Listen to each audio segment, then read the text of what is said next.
5, 4, 3, 2, 1। एक ओर जीवन को कोरोना आंदोलन से जूझना पड़ रहा है, जहां भ्रष्टाचार का चरम सांसें रोक रहा है, वहीं देश में किसान आंदोलन ने केंद्र द्वारा पारित कृषि बिलों के विरोध में भिन्न वातावरण बना दिया है।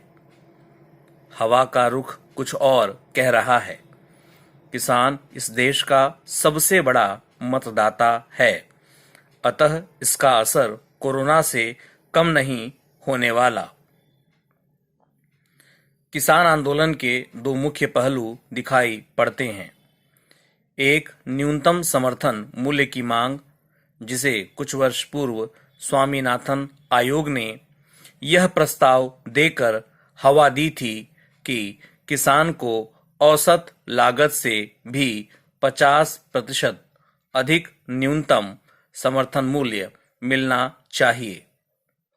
मुद्दा है कानून में बदलाव, जिस कारण लोकतंत्र में प्रदत्त अधिकारों पर कुठाराघात होता दिखाई पड़ रहा है। इस मुद्दे पर न्यायपालिका को ही बाहर कर दिया गया है। संविधान में 3 के स्थान पर इन कृषि क्षेत्रों में 2 ही स्तंभ रह जाएंगे: विधायिका कानून बनाने वाली तथा कार्यपालिका कानून लागू करने वाली। दिल्ली की बार एसोसिएशन राष्ट्रपति से गुहार करने की भी तैयारी कर रही है। जहां तक मेरी जानकारी है, सरकार इस धारा को हटाने के लिए तैयार हो गई है। अब बात इस जगह ठहर गई है कि किसान कानूनों को ही वापस लेने को लेकर अड़े हुए हैं। सरकार के पक्ष में यह होगा कि जिन मुद्दों पर सहमति हो चुकी है, उनकी घोषणा तो कर ही दे। बातचीत में गर्मी कम हो जाएगी। दूसरा मुद्दा अहम है। न्यूनतम समर्थन मूल्य का आधार भी स्पष्ट रूप से वोटों की राजनीति पर ही टिका है। देश के कृषक विकास के कारण 2 खेमों में बंट गए। एक नहरी कृषि क्षेत्र तथा दूसरा प्राकृतिक पारंपरिक क्षेत्र। नहरी क्षेत्रों में नेताओं और प्रभावशाली अधिकारियों की जमीनें भी बहुतायत से हैं। इन क्षेत्रों की आय भी अन्य क्षेत्रों के किसानों से बहुत ज्यादा है। किसान राजनीति को भी प्रभावित करते हैं। विकसित नहरी खेती की शुरुआत भी पंजाब हरियाणा से ही हुई थी। यहाँ का किसान देश में सर्वाधिक समृद्ध है। पंजाब का ही एक हिस्सा कनाडा और ब्रिटेन में बसा है। कनाडा का कृषि क्षेत्र तो मूलतः पंजाबियों के ही हाथ में है। इसका एक नकारात्मक प्रभाव रासायनिक खाद तथा कीटनाशक के सर्वाधिक उपयोग में दिखाई दिया। देश के किसानों में सर्वाधिक न्यूनतम समर्थन मूल्य ने देश के किसानों को उजाड़ दिया। हमारा कृषि प्रधान देश कृषि उत्पाद के क्षेत्र में निर्धन हो गया। समर्थन मूल्य की गुलामी भोग रहा है। एक ओर समर्थन मूल्य मुख्यतः गेहूं और चावल नहरी क्षेत्रों को ही पोषण कर रहा है। दूसरी ओर प्रभावशाली किसानों को ही इसका लाभ मिल रहा है।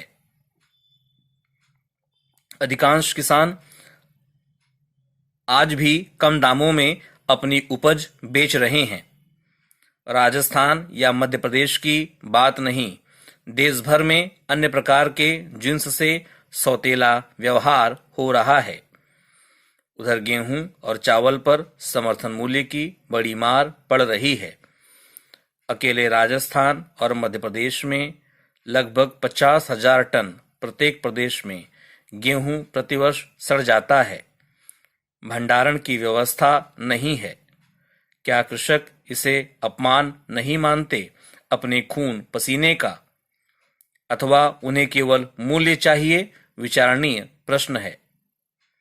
यह स्थिति क्यों बनी?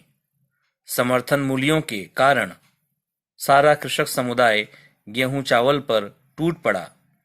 भारी जल क्षेत्रों में तो गेहूं चावल की बाढ़ आ गई। भाव कैसे बढ़ सकते हैं? केवल सरकारों के संरक्षण में। सरकारों का क्या जाता है? जनता का धन है, लुटाओ। कहीं 1 रुपए किलो तो कहीं 2 रुपए किलो। फिर भी सड़ जाए तो बेच दो शराब फैक्ट्रियों को। वाह रे लोकतंत्र! इतना बड़ा कृषक आंदोलन समर्थन मूल्यों के लिए अथवा देश को उत्पादों से शून्य कर देने के लिए।